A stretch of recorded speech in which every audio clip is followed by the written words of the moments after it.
ng araw, napawi ang dilim, laking kagalakan, pagkat mga aliw sa amin dumating.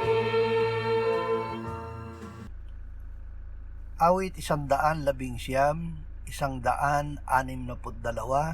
165 hanggang 168. Ako'y nagagalak sa iyong salita gaya ng isang nakatagpo ng malaking samsam. May dakilang kapayapaan ang umiibig sa iyong kautusan.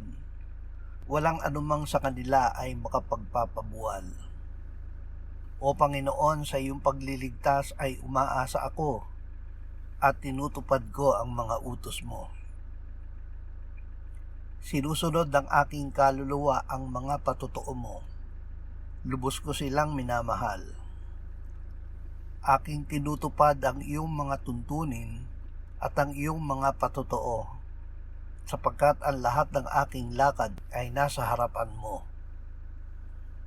Pamumuhay ayon sa salita ng Diyos.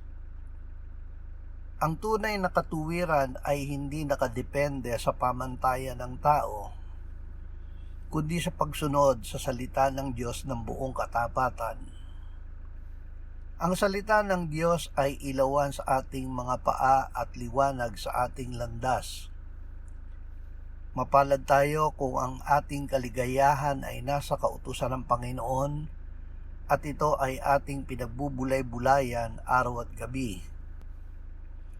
Maiingatan natin ang ating sarili laban sa kasalanan sa pag-iingat nito ayon sa salita ng Diyos.